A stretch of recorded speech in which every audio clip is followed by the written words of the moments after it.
5번은 명제 독해, 명제 두 문제하고 명제 독해 세 문제가 나오는데 선생님이 생각했을 때는 지방직 합격은 여기 명제에서 결정이 난다고 봅니다. 그래서 일단은 뭐 기존에 했던 분은 약 한 1000문제를 풀었으니까 잘 되어 있겠지만 일단 일주일 동안 최종 모의고사에서 이번 시험에 나올 유형이 나온다고 생각하고 일단 들어갑시다. A 학교는 수강 신청 시 서브 가부어 문제를 보완하기 위한 해결 방안 A, B, C를 마련하였다. 다음과 같은 방침을 정했다고 했을 때 반드시 참이라고 할 수 있는 것. 일단은 이거 기호 표시를 할 수 있어야 돼요. 그나마 이제 확실하게 굳힐 수 있는 게 이거예요. 여기 신유형은 그 인사혁신처 1, 2차의 유형대로 나오기 때문에 그 뭐 어려운 난이도가 안 나온다면은 지금 이 유형에만 잘 맞추면은 근접할 수 있을 거라 봅니다. 자, 봅시다. 하면이 나오면 이런 걸 뭐라고 했나요? 따라합니다. 함축. 다시 뭐라고? 그렇죠. 함축. 그렇죠. 특히 선소인 씨 잘 들어야 돼요. 방안이란 말이 다 똑같이 나오기 때문에 여기서 생략하면 돼요. 그러면 A를 시행하면 면이니까 함축이죠. 그 다음에 B도 시행한다. 뭐 이렇게 표시할 수 있어야 되고. 그다음 두 번째는 B를 시행하면 C는 시행하지 않는다 했으니까 not C가 되죠. 요럴 때 요렇게 대각선 방향으로 똑같게 되는 거를 잘 들어야 돼요. 매개항이라 합니다. 매개항이 지어지고 나면은 나머지 대각선 방향으로 이어주면 되는 겁니다.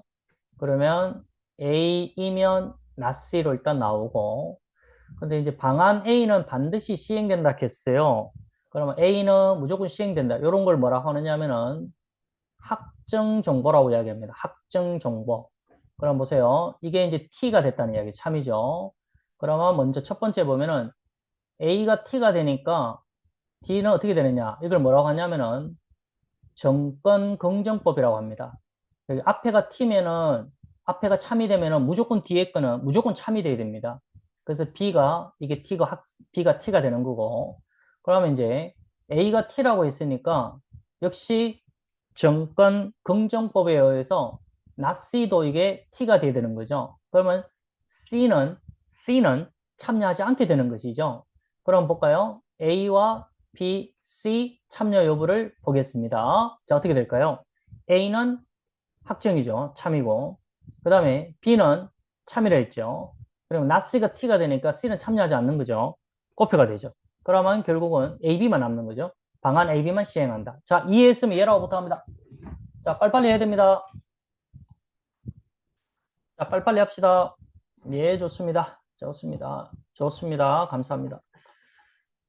자, 그 다음에 6번은요, 그 문학의 독해인데, 문학은 절대로 내용을 알고 들어갈 필요 없습니다. 물론 이제 공부를 몇 해 하신 분들은 예전에 문학 공부를 하신 분은 좀 유리함이 있겠지만, 초시생이라도 새로운 공무원 국어시험에서는 오로지 독해로 문제를 푼다고 했습니다. 자, 다시 물어보겠습니다. 선소연 씨. 자, 모든 지문의 독해는 제가 몇째 달랑만 독해한다고 했습니까? 10분을 줄여야 됩니다. 그렇죠. 첫째 단락. 자, 그럼 첫째 단락에서 화제 정보 잡아내겠습니다. 백석의 여성이라는 작품을 이야기하는 거구나. 그러면 저 서술 정보 밑줄 중요한 거. 감정의 노출이 빈번하다가 쓸쓸한, 서러워졌다, 울었다, 설게, 울은 슬픈 날, 눈물 방울 등 비애감을, 뭐 쓸쓸한 비애감 다 비슷해요. 시어들이 많이 사용됐다. 이러한 직접적인 감정 노출에도 불구하고 이 시가 어느 정도 격조를 유지하게 된 것은 이야기의 시간적 순서를 변형한 압축적 구성 때문이다라고 했죠. 자, 만약에 이 말의 서술 정보를 이해한다면은 어느 정도 문학 용어가 이해되시는 분이에요. 자, 갑니다. 과거에서 현재에서 다가올 미래 이렇게 시간으로 가는 거를 중요합니다. 역행적이라고 합니까? 순행적이라고 합니까? 자, 댓글 빨리 달아주세요. 오늘 녹화된 거 다른 수강생들 다 볼 겁니다. 여러분 발표 잘하고 계십니다, 지금. 빨리. 그렇죠. 이걸 순행적이라고 하는 거예요. 순행적. 순행적 구성이라고 하는 거예요. 그런데 현재가 나오고 과거가 나오고 이래 돼 버리면 원래 과거 현재가 돼야 되는데 현재가 먼저 나오고 과거가 나오면은 이거는 시간이 뒤바뀌어졌다. 시간이 바뀌어졌다는 이야기예요. 그걸 뭐라고 하느냐 하면은 바로 역행적 구성이라고 하는 거예요. 그 역행적 구성이 바로 이런 말이죠. 시간적 순서를 변형시켰다는 이야기입니다. 이거 진짜 중요한 이야기입니다. 제 말 이해했으면 예라고 부탁합니다. 빨리 합시다. 예, 아니오만 해주시면 이 수업 전개가 깔끔하게 잘 진행됩니다. 예, 좋습니다. 예, 아니오만 해주시면. 자, 갑니다. 그러면 첫 단락에 해당되는 거 찾으셨습니까? 저는 지금 보니까 두 개가 보이거든요. 2번하고 3번이 보입니다. 예, 맞습니다. 2번, 3번이 보입니다. 보세요. 2번. 지금 적절하지 않은 거 찾는 거예요. 인물의 삶을 순차적 흐름, 여기서 글러졌는 거예요. 시간적 순서를 변형시켰으니까 이게 역행적이지 순차적이 아닙니다. 그래서 50점짜리에서 글러지는다 볼 수 있죠. 그래서 정답이 이거 바로 2번이 답이 되었던 것이었습니다. 제 말 이해했으면 예라고 부탁합니다. 이해했나요? 예. 그리고 3번도 보시면요. 이거 50점짜리거든요. 하자의 연민과 비애가 여가 되지 않고 직접적으로 여가 되지 않고 직접적으로 표출했다죠. 요 말이 있는 말이 어디 있었을까요? 직접적 표출이란 말이 어디 있었을까요? 직접적. 여기 있네요. 직접적인 감정 노출이라 했잖아요. 이런 게 이제 명시적이란 거죠. 그렇게 명시적인 그런 게 이제 50점짜리란 이야기예요. 제 말 이해했습니까? 예, 나머지도 한번 볼까요? 그럼 찾아 들어가는 연습 해볼까요? 4번은 선지 수준이 50점짜리고 1번은 이거는 50, 70 수준이에요. 자, 비유적 표현을 통해 여성에 대한 하자의 정서를 드러냈다. 자, 50점짜리 수준이니까 명시적으로 드러날 거예요, 분명히. 제2단락에서 한번 찾아주실까요? 비유적 표현.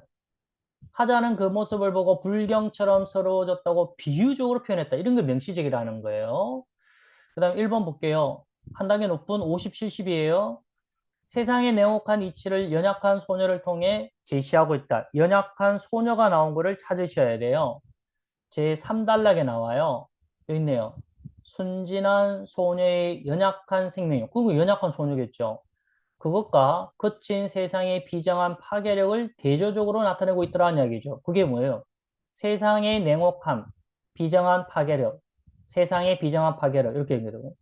그 다음에 연약한 소녀, 약한 생명력, 연약한 순진한 소녀 그런 거 대조를 통해 제시하고 있단 말이에요. 그대로 명시적보다는 조금 위에 있는 수준이겠죠. 자, 이해했으면 넘어가도 되겠습니까? 좀 도와주십시오. 됐습니까? 예, 좋습니다. 자, 그 다음에 7번은 그 개요 작성의 문제 푸는 방법을 제가 이야기하는데요. 자, 이거는 무조건 맞춰야 됩니다. 개요 작성은. 서로는 주제와 관련된 실태와 문제 제기를 한 게, 자, 여러분, 여기서 조심해야 되는 거는, 대부분 수험생들이 이 지침을 모두 다 읽고 들어가는 경우가 있어요. 절대로 그렇게 하시면 안 됩니다. 한 개 읽고 서로 부분 찾아가고, 본론 읽고 찾아가고, 결론 읽고 찾아가를 단계적으로 들어가셔야 됩니다. 왜 그러냐면은, 시험장에서 시간적 압박감과 긴장감이 있기 때문에 쭉 읽어 내려놓고 또 이거 까먹을 수 있다는 이야기예요. 그래서 개요 작성에 나오면은 서론 읽고 하나 하고 본론 읽고 하나 더 가고 결론 읽고 하나 더 가자. 요거 명심하시기 바랍니다. 이해했으면 예라고 하시면 됩니다. 됐습니까? 예, 너무 잘하고 계십니다. 자, 그러면 서론 볼게요. 주제와 관련된 실태와 문제 제기를 한 개의 장으로 한다 했죠. 제목이 결국 주제와 관계되니까 공공행정의 투명성 문제와 해결 방안을 했는데 그러면 서로는 지금 두 개로 나눠졌잖아요. 하나는 나타났어요. 공공행정의 투명성, 개념의 중요성. 이게 이제 뭔가 주제와 관련된 어떤 실태가 됐다는 이야기고, 여기서 이제 문제 제기가 빠졌잖아요. 그러면 이 기억에서는, 이 지금 제목과 관련된 문제 제기가 들어가야 되는데, 그것부터 확인해 보겠어요. 공공행정에서 투명성 부족이 초래하는 문제점. 나왔어요, 안 나왔어요? 이 정도는 느끼시실 거 아닙니까? 나왔죠? 좀 도와주세요. 맞죠? 네, 그러면 여기 동그라미 하시면 돼요. 자, 이제 본문으로 들어가는데, 이거 많이 했잖아요.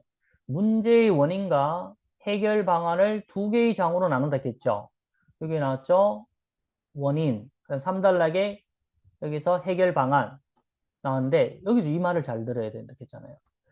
하위 항목을 논리적으로 대응되게 작성할 것. 이 말이 무슨 말이냐면은, 2단락의 이 원인, 여기에 원인 1번이 3단락의 1번 해결 방안을 요거하고 연결이 돼야 된다는 이야기고 이 원인적 요소를 해결하기 위한 방안이 들어가야 된다는 이야기고 그 다음에 2단락의 2의 이 원인적 요소는 3단락의 2의 해결 방안과 관련성이 있어야 된다는 이야기입니다.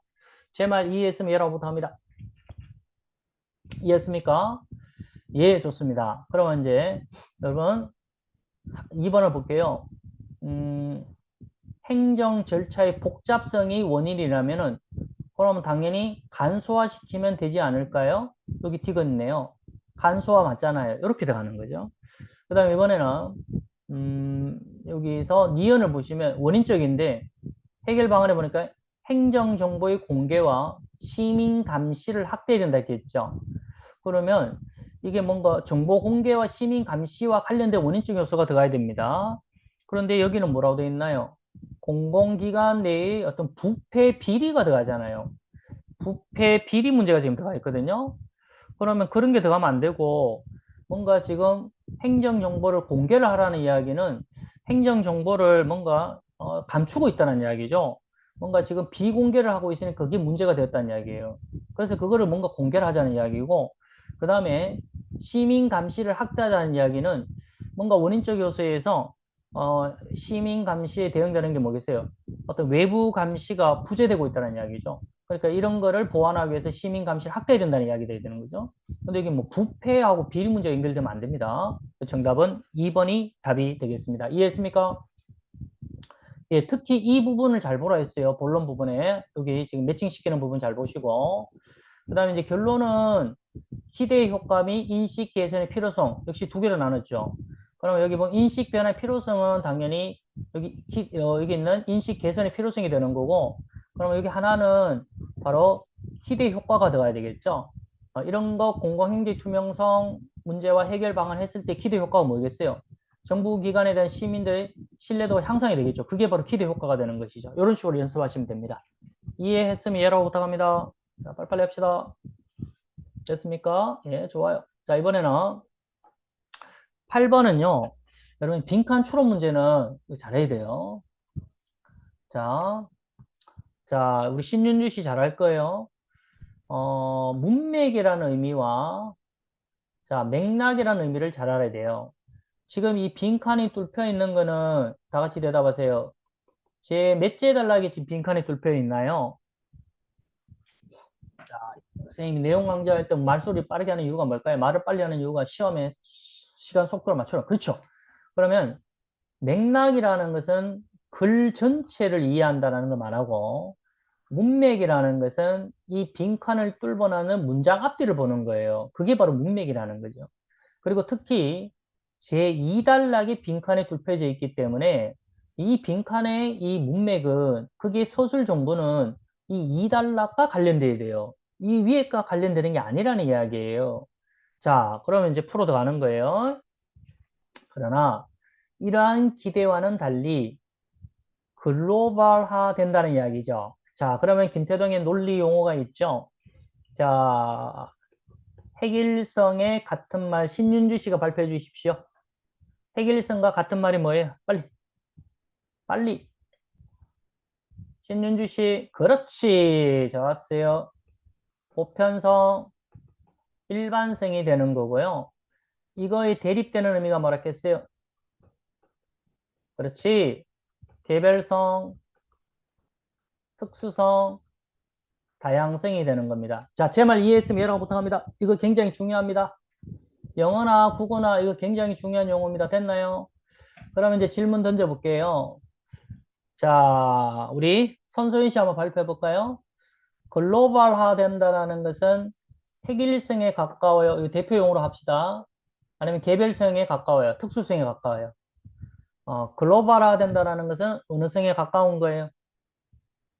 이 개념, 아니죠, 아니죠. 신윤주 씨 다시. 그렇죠. 핵일성이죠. 보편성이 되는 거잖아요. 전 세계화 된다는 이야기니까 핵일성이 되는 거잖아요. 요거 이해됩니다. 알았습니까? 자, 그럼 가볼게요. 글로벌화로 인해서 무엇이 점점 더 분명해지고 있다. 그러면 이 빈칸의 선지를 먼저 읽어 놓는 거예요. 먼저 읽어 놓고 뒤에 나오는 문맥에 따른 한 두 문장 정도만 읽으면 되는 거예요. 제가 미리 색칠해 놨잖아요. 그 정도. 예시는 읽으면 안 되니까. 예시 읽는 거는 등신이지. 그런 독해하면 안 된다 했잖아. 그러면 미리 읽어 놓고 들어가는 거예요. 그래서 미리 읽어 놓고 그거에 대한 소술 정보의 느낌이 비슷한 걸 찾아 들어가는 거예요. 요거 굉장히 중요한 겁니다. 선소연 씨 이해됐습니까? 예, 오늘 많이 배웁니다. 그죠? 이해됐습니까? 예, 그러면 이제 미리 읽어 놓고 할게요. 실제로는 지역적 격차가 심화된다는 점입니다. 실제로는 지역적 배타성이 강화된다는 것이죠. 자, 그럼 질문 던질게요. 지역적 배타성이 강화된다는 것은 핵일성입니까? 개별성, 특수성입니까?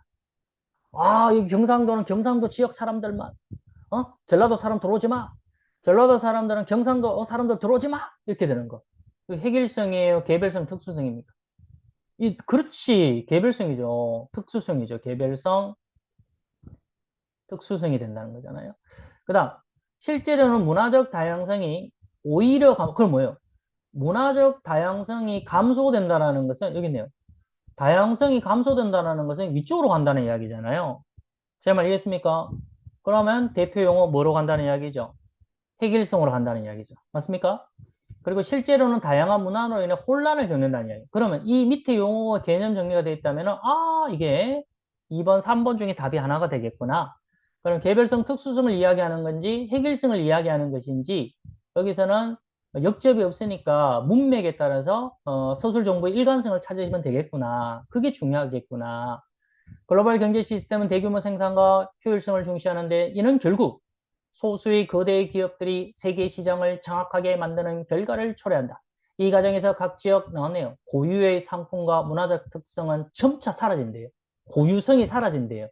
지역적 특수성이 사라진대요. 그러면 다 같이 뭐가 되는 겁니까? 특수성이 사라진다 했으니까 그 말은 결국은 무슨 성으로 간다는 이야기입니까? 시작. 핵일성으로 간다는 이야기니까 정답은 3번이 답이 되겠습니다. 자, 이해했으면 예라고부터 갑니다. 자, 절도 있게 빨리빨리 답변해 주세요. 됐습니까? 예.